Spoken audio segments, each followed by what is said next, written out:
Ayan mga sis, taniman na uli dito sa amin sa Minnesota, 'no. Dito 3 months lang ang taniman kasi nga ano, alam mo naman ang panahon, madaling lumamig 'no. May na nga pero malamig pa. So, makakapagtanim ka pa talaga dito June 'yan, first week ng June o second week of June. Kasi nga, ang mga halaman, malalanta pa kapag nilagay mo pa sa labas. Pero yung nakabaon lang sa lupa, okay lang. So ayan, nagpunta kami sa compost site. Dati pumupunta ako diyan, dala-dala ko lang is yung mga balde-balde ba na ano para kumukuha ng compost. Pabalik-balik kami, sabi ng asawa ko, ilagay na lang daw sa trailer. Bumili na lang ng isang bagsakan, ayan. Kaya ayang loader na yan ay lalagyan ng aming trailer. So bali yung trailer na yan 'no, inano muna yan, dun sa office parang tinimbang siya, winay kasi empty pa.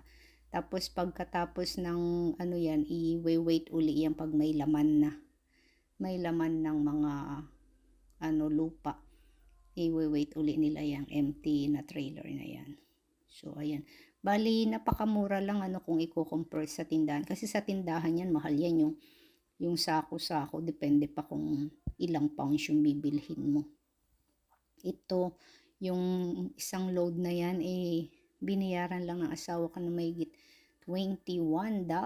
Napakarami na. So, marami na akong stock at aking mga halaman ay magiging happy na.